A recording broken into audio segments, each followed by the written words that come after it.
Olá, paz de Cristo a todos. Eu me chamo Naldo, sou membro da comunidade católica Apacentai e estamos dando início a mais um vídeo da série Introdução aos Documentos da Igreja. O documento de hoje é uma instrução Redemptione Sacramento, da Congregação do Culto Divino e da Disciplina dos Sacramentos, de 25 de março de 2004.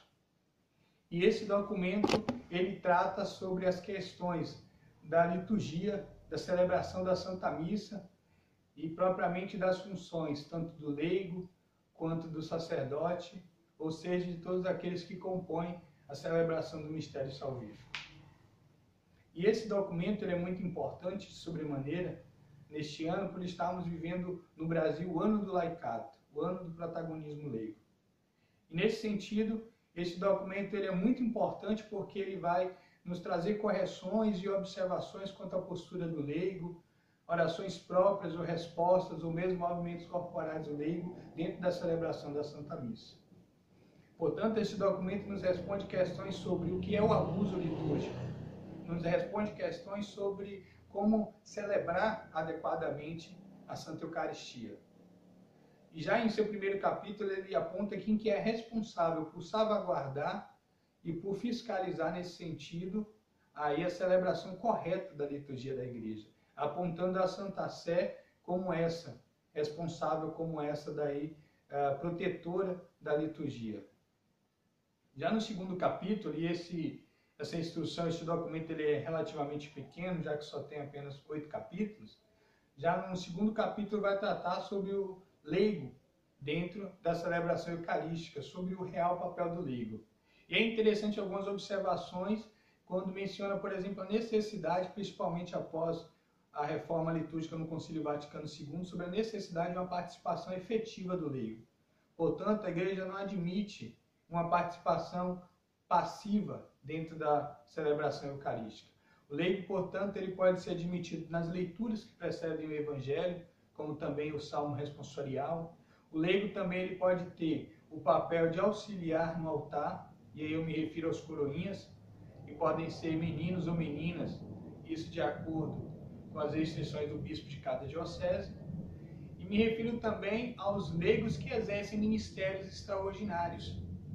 E também, quanto a isso, o documento, a instrução, ela nos aponta aí algumas observações. Por exemplo, ela diz que, de maneira nenhuma, as posturas ou mesmo as falas, as orações ou os deveres de um sacerdote e de um leigo que exerce um ministério extraordinário podem se confundir.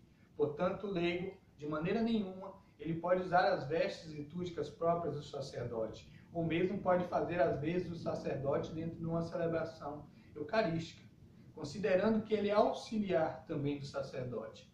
Portanto, primazia do sacerdote distribuir a Eucaristia, podendo o leigo, no seu exercício de ministério extraordinário, auxiliá-lo quando necessário, auxiliá-lo na vida em comunidade, na entrega de Eucaristia, na visita aos doentes.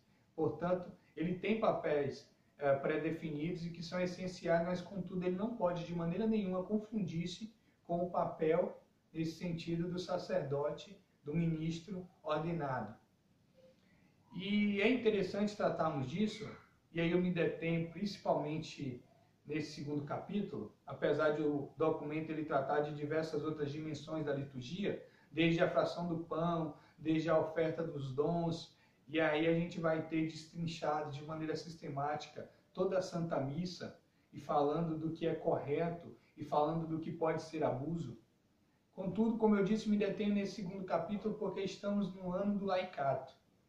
E algumas pessoas têm confundido protagonismo leigo com abuso litúrgico, no sentido de que tem dado a prerrogativa tanto da proclamação do Evangelho quanto da homilia, em alguns casos, a um leigo.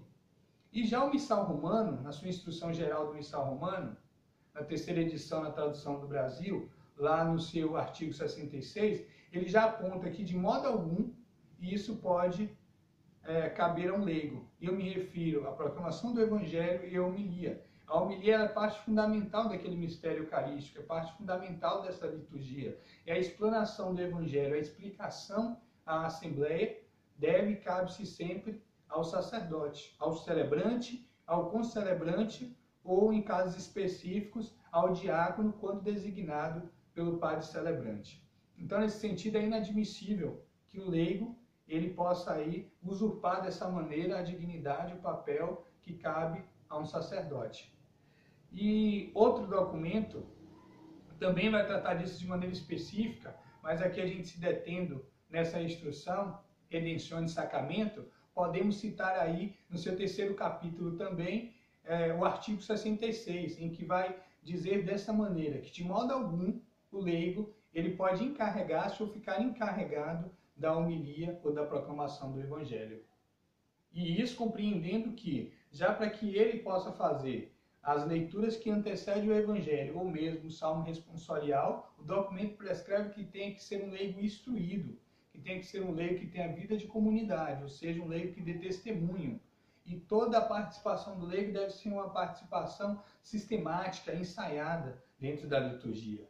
Portanto, esses abusos não podem ser admitidos. E a gente reflete isso a partir dessa instrução Redenção de Sacramento. Já no artigo 65 e 66, expandindo ainda a respeito do leigo não poder, em hipótese alguma, fazer a homilia dentro da celebração eucarística, o documento nos aponta que nem o seminarista, nem mesmo teólogos católicos, e isso se refere a qualquer outro teólogo em qualquer dimensão, ou seja, de maneira nenhuma, nenhum leigo, ele pode assumir esse papel que é somente do sacerdote, da explanação, da explicação, da partilha do Evangelho com a comunidade. E já no 67, ele fala sobre a real preferência do testemunho do leigo, ou mesmo da explanação das Sagradas Escrituras do leigo, que deve ser sempre fora da celebração eucarística. Portanto, essa instrução ela não proíbe o leigo de pregar, ou mesmo do leigo destrinchar, de partilhar o Evangelho, de partilhar as Sagradas Escrituras. Pelo contrário, mas aponta que preferencialmente isso deve acontecer fora da celebração eucarística, do mistério eucarístico. Lembrando o seguinte, que em falas oficiais da CNBB, a respeito desse ano do laicato, ela já propõe que o protagonismo leigo ele tem que se dar dentro da sua participação na missa, uma participação efetiva e não mais uma participação passiva, e se refere ao seu exercício como auxiliar em mistérios extraordinários, refere-se às leituras e refere-se também a seus gestos corporais dentro da celebração, mesmo as respostas que são próprias do leigo. E ainda, esse testemunho leigo, esse protagonismo leigo, ele se estende à vida cotidiana. Portanto, o que a Igreja nos espera, o que a CNBB nos exorta com o protagonismo leigo, principalmente nesse ano, é de sermos testemunhas fiéis de Cristo e da Igreja dentro da sociedade, dentro da política, no nosso trabalho, na família. Portanto, de maneira nenhuma, em hipótese alguma, o protagonismo leigo, de sobremaneira nesse ano, ele pode ser confundido com abuso litúrgico. E a gente reflete isso a partir dessa instrução, Redenção de Sacramento, ou mesmo da instrução geral do Missal Romano. Eu espero ter ajudado vocês. Como eu sempre digo, essa breve introdução, ela não pode de maneira nenhuma substituir a leitura e a reflexão desse documento.